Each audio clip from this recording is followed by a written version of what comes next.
Ima, Indocha, Kaka, Ipan, Iche, Ibung Punamak, Rekana, Hanna Koramjari,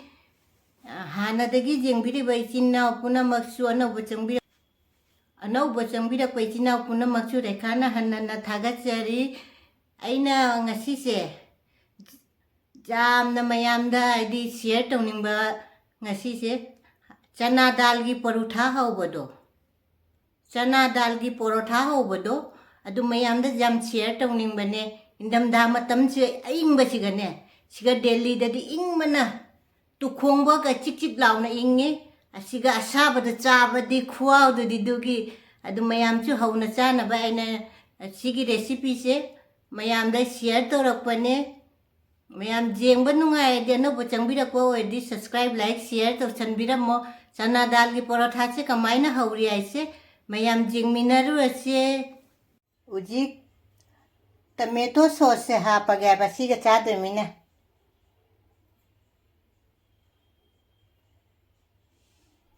mayam jing usi ka chabadi khuwa usi di mai tare asi di si chana dal se asi gi ni aina keno Parotha haudu do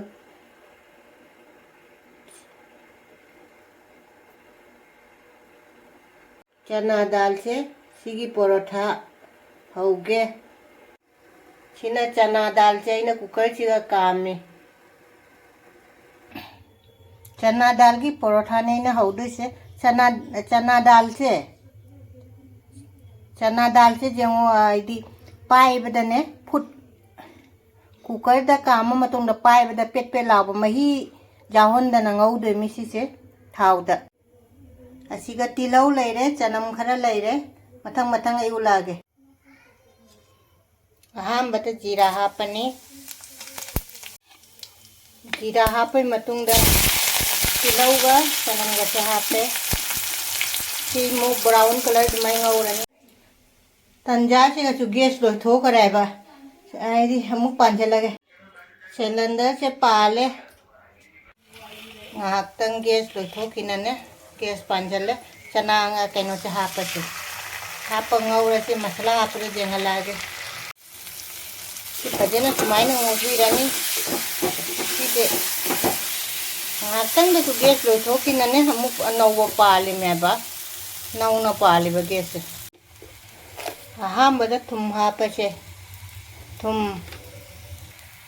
moro ku pa hapati ai jana pije moro kha jam pame jangang hapase dugai phadigo makop dugai jira makop sumaina phajana ngaubi rabase sumaina ji kangchalai se alu Parotha to maina ne ba keno to hodoi do san china masala chana dalgi Parotha ne jam hau bune garam masala khra hapse asi phajana ngaura matungda si se dugai gi haura si uji si pibam che oiradi jare se chana dalgi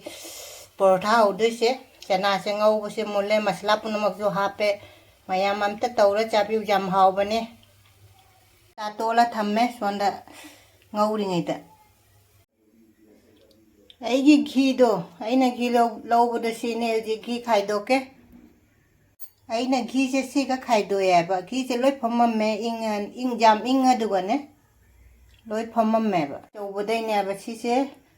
liter kaino manga muk chan ba da ba ni ko ji liter ahum mukti lairi siga ghi se aina semja bane atai smaj maina kaino tawrani ko adugai duga atta kang bada khara kaino tawragane smaj tawrani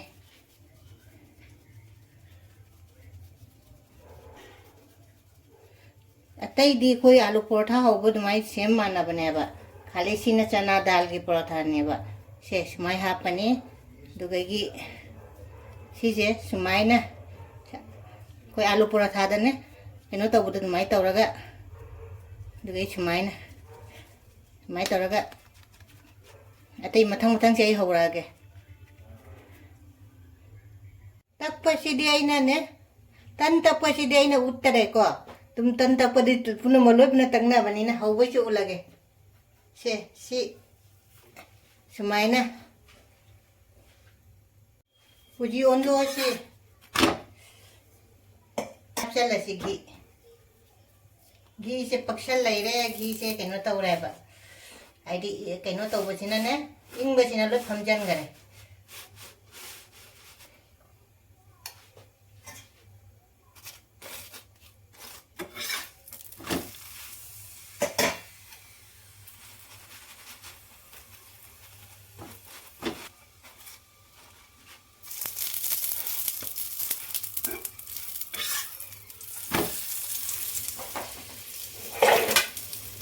Mayam jeng mu không tăng bên nó phải cho nó có dòng mayam jeng đó hào bên đây jam nó khoa mà tàu bên đây se tomato sauce cái cha bên đấy khoa mà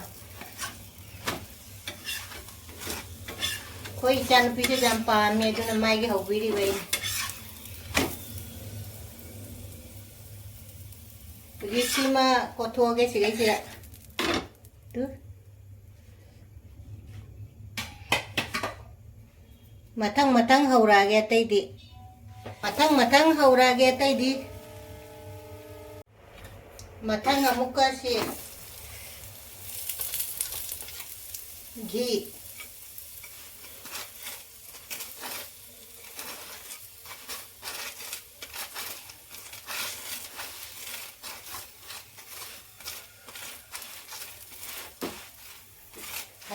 sa ba ne sa budi khoa mà tàu bên này thì chú cầm vào lấy phải chân à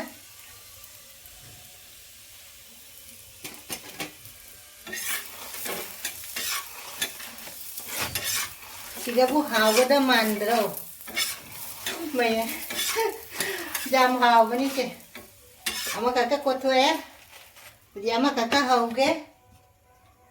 mà ama cara ni ani mà mai tiffin pudui mẹ ba Sina suba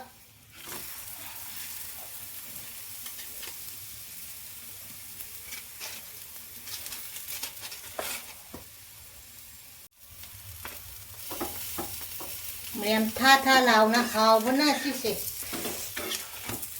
bubub lao re ba se acha ba ayin ba chi ga si acha ba ji hau ra sa ba ti mi na kau ra ta de ai do Simchi ko thua ghé Simchi ko thua Chana dal ki parotha se hau loi de uji tomato sauce se ha pa ga ba si ga cha de mi na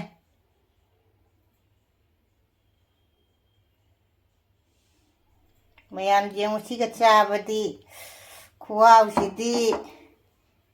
mai ta re nga si di Ngasai chana dal ai na ngau gi bodo khwak jam lai di sina numit ai di humni mari ni bag ne hau na cha ja ba ne di fridge ta tham ma di ne de ne nam da ni na ji tia ka shim tau da ba ne chaning ba matam na dum hau ra cha ja ya ba chana dal gi parotha se mayam ai na hau ba su loi re ko mayam na ai gi parotha se